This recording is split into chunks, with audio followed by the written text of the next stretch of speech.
Ladies and gentlemen, I am back.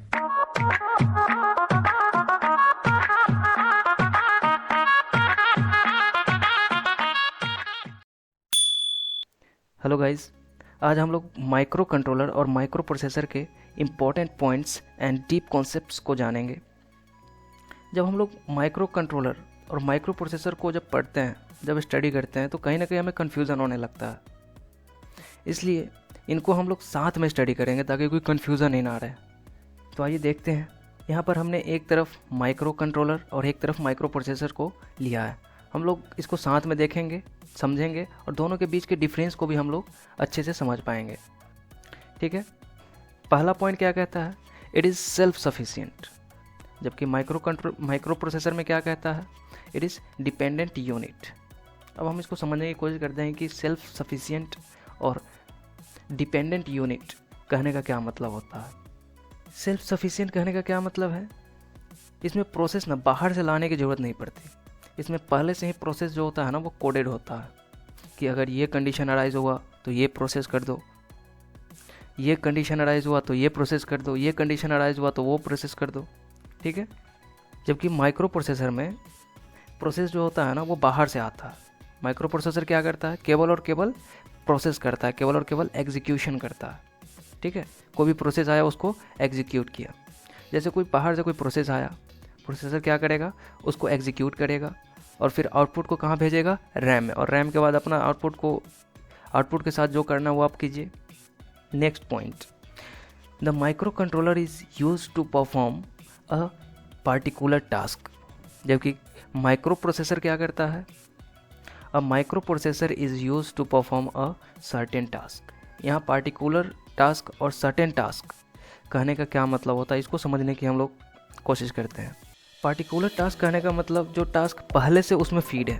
ठीक है, तुम उसको एग्जीक्यूट करो कि अगर ये कंडीशन अराइज होता है तो ये प्रोसेस कर दो, तुम ये कंडीशन अराइज होता है तो ये टास्क परफॉर्म करो। ठीक है।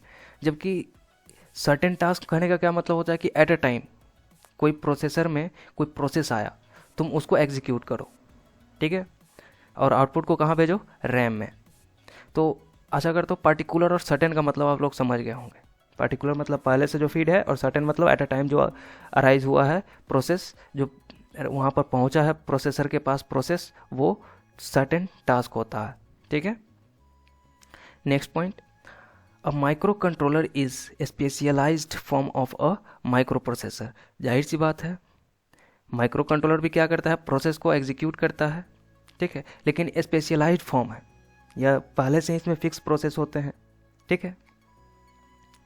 जबकि माइक्रो कंट्रोलर की अगर हम बात करते हैं तो माइक्रो प्रोसेसर की अगर हम बात करते हैं तो माइक्रो प्रोसेसर क्या होता है? जनरल पर्पस के लिए यूज होता है।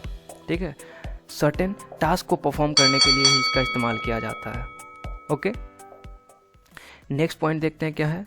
It is low cost device.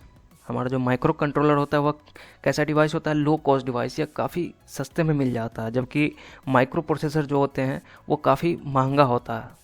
ठीक है, माइक्रो प्रोसेसर काफ़ी महंगा होता है क्योंकि यह बहुत सारे कामों को कर सकता है। माइक्रो प्रोसेसर में इतनी पावर होता है कि एक साथ कई काम को कर सकता है ये, इसलिए यह काफ़ी महंगा होता है। माइक्रो कंट्रोलर की अगर हम बात करते हैं, it's power consumption is low. Micro controller क्या करता है? यह पावर को ना कम लेता है अपने काम को करने के लिए। ठीक है, जब it's power consumption is high कहने का क्या मतलब हुआ कि माइक्रो प्रोसेसर्स जो होते हैं वो पावर ज़्यादा लेते हैं as compare to microcontroller. ठीक है, अपने प्रोसेस को एग्जीक्यूट करने के लिए। माइक्रो कंट्रोलर जो होता है यह साइज में छोटा होता है, जबकि माइक्रो प्रोसेसर्स जो होते हैं as compare to microcontroller काफ़ी बड़ा होता है। It is small in size. हमारा जो माइक्रो कंट्रोलर होता है वो साइज में छोटा होता है, जबकि हमारा माइक्रो प्रोसेसर जो होता है वह क्या होता है? Large in size as compare to कौन सा? Microcontroller. Okay, next point, microcontrollers are use to execute a single task within an application. और माइक्रो प्रोसेसर क्या करता है? Are use for big applications. यहाँ पर micro processors होना चाहिए था, टाइपिंग मिस्टेक है, तो आप लोग जब नोट्स में आप इसे लिखें तो प्लीज़ आप इसे सुधार लें। कहने का क्या मतलब हुआ कि माइक्रो कंट्रोलर जो होता है वह एक बार में एक टास्क को परफॉर्म कर सकता है, ठीक है, जबकि माइक्रो प्रोसेसर्स एक बार में कई प्रोसेस को एग्जीक्यूट कर सकता है, ठीक है। यहाँ पे थोड़ा सा मैं बात करना चाहूँगा। रेगुलर लाइफ में हम बात करते हैं कि भैया तुम्हारे फ़ोन में कितना कोर है, कि तुम्हारा प्रोसेसर जो है वह कौन सा कितने कोर का है। तो आप बोलते हैं dual core, hexa core, Deka core, जितने भी कोर होते हैं आप बोलते हैं। वहाँ कोर कहने का क्या कॉन्सेप्ट होता है, वहाँ कोर कहने का मतलब होता है सीपीयू। हमारे माइक्रो प्रोसेसर में डुअल कोर कहने का मतलब हमारे माइक्रो प्रोसेसर में 2 सीपीयू जो है ना इनबिल्ड है, ठीक है। क्वाड कोर कहने का मतलब 4, ऑक्टा कोर कहने का मतलब होता है हमारे जो प्रोसेसर होते हैं, हमारे माइक्रो प्रोसेसर में ना 8 गो सीपीयू लगा हुआ है, ठीक है। तो कोर कहने का मतलब सीपीयू, तो जितना ज़्यादा कोर होगा उतना ज़्यादा सीपीयू होगा, जितना ज़्यादा सीपीयू होगा उतना ज़्यादा प्रोसेस एक बार में एग्जीक्यूट होगा, ठीक है। आशा करता हूँ चीज़ें आपको समझ में आ रही होंगी। तो नेक्स्ट देखते हैं, इजी टू रिप्लेस। हमारा जो माइक्रो कंट्रोलर होता है उसे रिप्लेस करना काफ़ी आसान होता है, इसे हम आराम से निकाल करके लगा सकते हैं। लेकिन हमारा जो माइक्रो प्रोसेसर्स होते हैं वो क्या होते हैं, नॉट इजी टू रिप्लेस। कहने का क्या मतलब हुआ कि हम मदरबोर्ड के साथ ना इसका कॉम्बिनेशन काफ़ी कॉम्प्लेक्स होता है, इसको आसानी से आप नहीं हटा करके दूसरा लगा सकते हैं। It consists of CPU, RAM, ROM, input output ports. जबकि माइक्रो प्रोसेसर के साथ क्या सीन है, it used its pins to interface to peripheral devices. इसको आप ना ध्यान से समझने की कोशिश कीजिएगा। माइक्रो कंट्रोलर में जो होता है ना पिन्स नहीं होते हैं, ठीक है। तो उसको पेरिफेरल डिवाइसेस से जब इंटरफेस करना होता है, इंटरेक्ट करना होता है, तो वह CPU, RAM, ROM, input output port का इस्तेमाल करता है, ठीक है। लेकिन माइक्रो प्रोसेसर में ना इंटरफेसिंग के लिए पिन्स होते हैं, वह इन सब जैसे CPU, RAM, ROM, input output ports इसका इस्तेमाल नहीं करता है। वो पिन्स का इस्तेमाल करता है किसके लिए, इंटरफेसिंग के लिए। यहाँ पर पेरिफेरल डिवाइस कहने का क्या मतलब होता है, जैसे हम बाहर से कोई कीबोर्ड लगा दिए, कोई प्रिंटर लगा दिए, कोई माउस जोड़ दिए, तो ये सभी चीज़ क्या होगी, पेरिफेरल डिवाइसेस। आशा करता हूँ दोनों चीज़ें आपको अच्छे से समझ में आई होगी, माइक्रो कंट्रोलर और माइक्रो प्रोसेसर। अब नेक्स्ट देखते हैं क्या है, टाइप्स ऑफ माइक्रो कंट्रोलर। उसके बाद हम लोग टाइप्स ऑफ माइक्रो प्रोसेसर भी देखेंगे, फिर दोनों के एप्लीकेशंस के बारे में जानेंगे। तो काफ़ी सारी चीज़ें जो है ना हम लोग को क्लियर हो जानी है, ऑलमोस्ट सारी चीज़ें क्लियर हो जाएंगी। टाइप्स ऑफ माइक्रो कंट्रोलर को देखते हैं। माइक्रो कंट्रोलर जो होता है, बेस्ड ऑन बीट की अगर हम बात करें तो माइक्रो कंट्रोलर कितने प्रकार का होता है, 3 प्रकार का होता है, ओके। जैसे 8 बिट माइक्रो कंट्रोलर हो गया, 16 बिट माइक्रो कंट्रोलर हो गया, 32 बिट माइक्रो कंट्रोलर हो गया। उसी तरीके से बेस्ड ऑन मेमोरी अगर हम बात करें कि माइक्रो कंट्रोलर कितने टाइप का होता है, तो वह 2 टाइप का होता है। जैसे एक्सटर्नल मेमोरी माइक्रो कंट्रोलर और दूसरा embedded memory microcontroller, okay. आशा करता हूँ चीज़ें आप लोगों को समझ में आ रही होंगी। बेस्ड ऑन मेमोरी कितने टाइप के होते हैं, 2, एक्सटर्नल मेमोरी माइक्रो कंट्रोलर और embedded memory microcontroller, okay. अगर हम बात करते हैं बेस्ड ऑन इंस्ट्रक्शन, ओके, तो बेस्ड ऑन इंस्ट्रक्शंस कितने टाइप के होते हैं, 2 टाइप के। कौन कौन सा, कॉम्प्लेक्स इंस्ट्रक्शन सेट कंप्यूटर और दूसरा कौन सा होता है, reduce instruction set computer. Complex instruction set computer जो होता है उसे हम सिस्क के नाम से दैनिक जीवन में जानते हैं, हम लोग जब पढ़ते हैं तो उसे हम सिस्क पढ़ते हैं। और रिड्यूस इंस्ट्रक्शन सेट कंप्यूटर को क्या पढ़ते हैं, रिस्क, ठीक है। इन तमाम चीज़ों के बारे में हम लोग आगे चर्चा कर रहे होंगे फर्दर वीडियोज़ में। अब हम लोग एप्लीकेशंस ऑफ माइक्रो कंट्रोलर को देखते हैं। अगर हम लोग किसी चीज़ के एप्लीकेशंस को जान जाते हैं, उसके यूजेज को अगर हम लोग जान जाते हैं, तो उस चीज़ के बारे में हम लोग को काफ़ी जानकारी हो जाती है, ठीक है। ऑलमोस्ट काफ़ी सारी जानकारी हो जाती है। जैसे हम लोग बचपन से ही साइकिल चलाते हैं, अगर हमसे कोई पूछता है जो साइकिल के बारे में नहीं जानता है और हमसे पूछता है कि भैया ये बताओ कि साइकिल क्या होता है, तो आप लोग उसके बारे में काफ़ी सारी चीज़ें बता सकते हो। हालांकि आपने उसे बनाया नहीं है, कि हम लोग साइकिल बनाए हैं, नहीं, हम लोग उसका इस्तेमाल करते हैं, हम लोग उसका यूज़ करते हैं, ठीक है।